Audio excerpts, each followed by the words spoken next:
Hello everyone, welcome back to banking prep. So आज मैंने ये गाइडली का एक लाइव मॉक लगाया था, ये आरआरबी पीओ मेंस का, जो 2 दिन से लाइव था, ऑल इंडिया मॉक। और ये सबके लिए फ्री था, आप लोग भी लगा सकते थे। तो इसका जो है 10 बजे रिज़ल्ट आया। तो अभी अभी मैंने देखा रिज़ल्ट। तो मुझे उम्मीद नहीं थी कि इतना अच्छा होगा, क्योंकि मेरा क्वांट इतना अच्छा हुआ नहीं था। बट अच्छे स्कोर आया है, 106 नंबर मेरे आए हैं स्कोर। और 29 रैंक है। 32,000, मतलब लगभग 40,000 लोगों ने मॉक, 33,000 लोगों ने मॉक दिया है। तो परसेंटाइल भी अच्छे हैं, बट एक्यूरेसी ठीक नहीं है। और इसी के मैं बात करूँगा इसके बारे में, और देखेंगे स्ट्रेटजी की कैसे अपन जो है मैक्सिमाइज़ कर सकते हैं अपने अटेम्प्ट्स को। ठीक है, तो चलो सबसे पहले ये देख लेते हैं। तो कंप्यूटर में मैंने 35 अटेम्प्ट किए थे, जिसमें से 27 सही हुए, 8 मेरे गलत हुए। और स्कोर जो है ये है। और इसमें मैंने 12 मिनट, 12.5 मिनट लिए थे। इंग्लिश के अंदर मैंने हिंदी करी थी मैंने, तो 35 अटेम्प्ट किए थे, 5 गलत हो गए थे, 30 मेरे सही हैं। तो ये इंग्लिश का स्कोर, हिंदी का स्कोर है। और इसमें मैंने 20 मिनट करीब लिया था। और जनरल अवेयरनेस, इसकी जनरल अवेयरनेस बहुत अच्छी थी, मतलब काफ़ी इजी क्वेश्चंस थे इसमें। तो इसके अंदर मैंने 30 अटेम्प्ट किए थे, 25 सही हुआ, 5 गलत हो गए थे। तो इसके अंदर 10 मिनट लग गया था मुझे।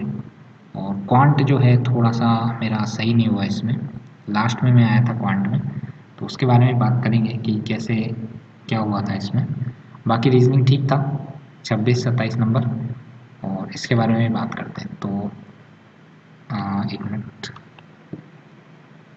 ठीक है। तो ये था पेपर। तो सबसे पहले मैंने इसमें स्टार्ट किया था कंप्यूटर सेक्शन से, जैसे मैं हमेशा करता हूँ। तो कंप्यूटर में मैंने किया इसको, और ठीक ठाक क्वेश्चन थे, ज़्यादा कोई ऐसे टफ क्वेश्चन नहीं था। 5 क्वेश्चन गलत हो गए थे, छोटी मोटी गलतियाँ हो गई होगी। तो इस तरीके की, बाकी ठीक था कंप्यूटर, इसमें कोई प्रॉब्लम नहीं थी। उसके बाद मैं गया था जनरल अवेयरनेस में। तो यहाँ पर मैंने बनाए, और ये जो इस टाइप के क्वेश्चन होते हैं ना, ये जैसे ये स्टेटमेंट वाले, इस तरह के क्वेश्चन परसों बहुत ज़्यादा देखने को मिलेंगे। बहुत ज़्यादा तो नहीं, मतलब 40 में से कम 10 क्वेश्चन तो ऐसे होंगे होंगे स्टेटमेंट वाले। तो मेरा तो ये रहता है कि मैं इनको फर्स्ट गो में नहीं देखता हूँ, क्योंकि इनको पढ़ने में टाइम वेस्ट होता है। तो मैं फर्स्ट गो में सिंगल सिंगल लाइन वाले क्वेश्चन बनाता हूँ। जैसे कि ऐसे हो गया, मतलब ऐसे होते हैं ना सिंगल सिंगल वाले, ये वाले ऐसे क्वेश्चन मैं बनाता हूँ। तो ये सिंगल वाला मैंने बनाया, ये मुझे आया नहीं था। फिर ये देखो ये वाला आ गया, तो 3 स्टेटमेंट आ गए, तो ये मैंने छोड़ दिया। फिर मैंने ये वाला बना लिया, उसके बाद में फिर ये स्टेटमेंट आ गया, फिर मैंने छोड़ दिया। तो क्योंकि इसको अगर आप करोगे ना, तो आपको इसमें टाइम भी लगेगा, आपको पता नहीं चलेगा कि आपके 40 क्वेश्चन कब आपके 15 मिनट हो गए जनरल अवेयरनेस में, आपको पता ही नहीं चलेगा। तो इसलिए इस क्वेश्चन को आप बाद में करो, पहले आप जो सिंगल सिंगल वाले उनको कर लो, उसके बाद में इन क्वेश्चंस पे आओ। अगर आप इनको करोगे तो इनको पढ़ने में, ये देखो ना, एक ही क्वेश्चन है, एक ही क्वेश्चन में 3 क्वेश्चन आ गए, ये भी एक है, ये भी एक है, और ये भी एक है। तो फिर आपको टाइम लगता है इसको पढ़ने में। जैसे कि ये वाला था, ऐसे ही क्वेश्चन मिलेंगे एग्जाम में, इतने बड़े बड़े स्टेटमेंट आएंगे, 3 स्टेटमेंट, 4 स्टेटमेंट, और ऑप्शन फिर ऐसे रहेंगे कि पहला, दूसरा, दूसरा तीसरा, तीसरा चौथा। तो फिर उसमें टाइम वेस्ट होगा। तो मेरा तो यही है कि मैं तो सिंगल सिंगल लाइन वाले कर लेता हूँ पहले, और बाकी छोड़ देता हूँ। तो इसलिए फटाफट 10 मिनट में मेरे हो गए। और जो छोड़ दिए थे वो बड़े बड़े वाले, वो छोड़ दिए मैंने। इसके बाद मैंने स्टार्ट किया रीजनिंग। रीजनिंग के अंदर इस टाइप के क्वेश्चन जो है मॉक में ज़्यादा देखने को मिलते हैं अपन को, लेकिन जितना मैंने प्रीवियस ईयर में देखा यूट्यूब वगैरह पे टीचर से, और जो भी मतलब सेल्फ गिवन एनालिसिस देखा, तो उसमें मैंने देखा कि ये कोडेड वाले मतलब नहीं पूछे जाते हैं। ब्लड रिलेशन भी आएगा तो सीधा डायरेक्ट आता है, इनइक्वलिटी भी आती है तो डायरेक्ट ही आती है। मतलब ऐसे कोडेड नहीं आते। अब डायरेक्शन भी आता है तो डायरेक्ट ही आता है, मतलब सिंपल, हाँ थोड़ा सा बड़ा आ जाएगा, पर ऐसे कोडेड वाले नहीं आते। कोडेड वाले क्वेश्चन में क्या होता है, थोड़ा सा टाइम ज़्यादा लगता है, अपन को उसको बनाने में करने में टाइम ज़्यादा लगता है, और गलती होने के चांसेस भी रहते हैं। तो मैंने ये बनाया, इसमें मैंने टाइम लगाया था, इसमें मैंने 5 मिनट लगाए, लेकिन फिर भी मेरा ये नहीं बना। तो ये एक मेरा थोड़ा सा लॉस हुआ। बाकी उसके बाद में ये था, ये इजीली बन गए थे। उसके बाद में स्टेटमेंट वाले क्वेश्चन थे, इसको मैंने बनाया। और उसके बाद में यहाँ पर एक पज़ल आई थी, ये ब्लड रिलेशन वाली पज़ल थी। जैसे मतलब होता है ना कि सिटिंग अरेंजमेंट और ब्लड रिलेशन दोनों को साथ में जोड़ के, तो वो वाली पज़ल तो मैं कभी बनाता नहीं हूँ।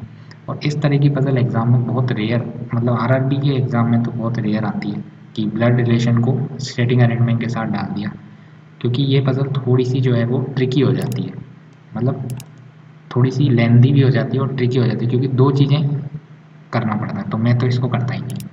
उसके बाद में जो है मैंने सिंपल सिंपल पज़ल करी। ये एक सिंपल पज़ल थी, इसको मैंने बना लिया फटाफट। और एक मैंने ये स्टेटमेंट आर्ग्यूमेंट तो मैंने छोड़ ही दिए, तो मैं करता ही नहीं हूँ। और बाकी ये पज़ल थी, अच्छी पज़ल थी, इसमें काफ़ी टाइम लग गया था, 9 मिनट लग गए थे मेरे को, क्योंकि इसके अंदर मेरे को एक कंडीशन में थोड़ा सा मैं फंस रहा था यहाँ पर ये हो गई थी, अच्छी पज़ल थी। फिर यहाँ पर देखो, फिर ये ब्लड रिलेशन आएगा, तो इन्होंने वापस से ब्लड रिलेशन को ऐसे डाल रखा है।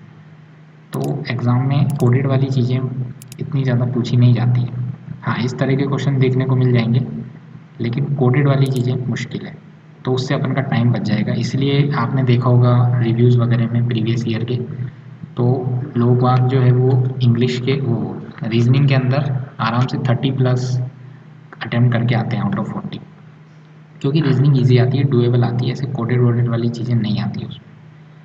तो ये रीजनिंग का था मेरा, इसमें मैंने 40 मिनट लगाए थे और 25 अटेम्प्ट हुए थे, तो ये था। इसके बाद मैंने करी हिंदी। हिंदी इसमें काफ़ी सही थी, इजी हिंदी थी और आराम से मैंने अटेम्प्ट किया। एक चीज़ ये वाली जो है 4 क्वेश्चन का मेरे को रहेगा, इस तरह के क्वेश्चन एग्ज़ाम में अब आना बंद हो गए। पहले ये क्वेश्चन आते थे, ये क्या बोलते हैं इसको, शब्दकोश वाले क्वेश्चन। अब तो 1-2 साल से शायद नहीं आते, बट देखते हैं अब परसों क्या होता है। तो अगर ये नहीं आते हैं तो हिंदी थोड़ी, और ये क्वेश्चन भी हो सकते थे अगर यहाँ पर क्लोज टेस्ट आ जाता है। इसमें शायद क्लोज टेस्ट था तो सही, पर हाँ था, तो इसकी जगह कुछ और होता तो यहाँ और एडवांटेज मिल सकता था। बाकी 30 क्वेश्चन किए थे, 5 इनकरेक्ट हुए। इसके बाद में मैंने क्वांट किया था, क्वांट में लास्ट में आया था। और इसके अंदर जो है पहले ये वाली थी, क्या बोलते हैं, ये कैसलेट थी, इसको मैंने ट्राई किया। फिर मेरे को आगे क्वेश्चन नहीं बन रहे थे इसमें, इसके क्वेश्चन बहुत ही मतलब घुमाए हुए क्वेश्चन थे, तो फिर मैंने क्वेश्चन नहीं बनाया, एक क्वेश्चन ही बनाया इसमें।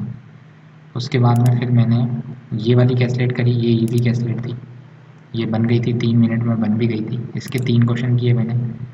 फिर ये वाला एक क्वेश्चन था, इसमें थोड़ा सा समझ नहीं आ रहा था, तो इसको मैंने छोड़ दिया था, क्योंकि ये जो है ये क्या बोलते हैं, एक तो कम्युलेटिव वाला था और इसमें फिर वैल्यू निकल नहीं रही थी, तो फिर ये वाला नहीं हुआ था मुझसे। और इसके अलावा बाकी ये जो थे छोटे छोटे क्वेश्चन Q1 Q2 के, ये मैंने किए।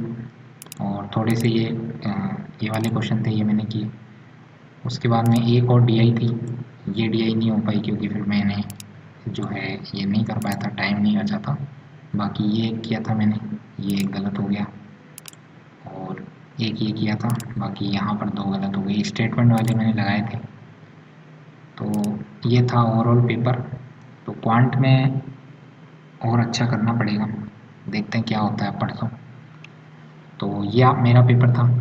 बाकी आप लोग भी बता देना कि आपके कितने नंबर आए, क्या कैसा लगा आपको, लेवल आपने दिया हो तो इसको, ठीक है। फिर और बाकी कल मेरा जो है NICL OAO का एग्ज़ाम है शाम को 4 बजे वाली शिफ्ट में।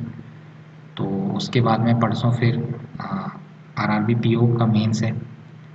तो ठीक है, फिर आप लोगों को जिसका भी पेपर है कल NICL OAO का, उसको गुड लक। और परसों के लिए भी सबको गुड लक, मेरे को भी गुड लक, ठीक है। फिर तो देखते हैं कैसा रहता है दोनों दिन का पेपर। बाकी इसके आप स्कोर बता देना। और ठीक है, फिर मिलते हैं अगली वीडियो में। टाटा बाय बाय और गुड लक फॉर एग्ज़ाम, सभी अच्छा एग्ज़ाम करके आएँ।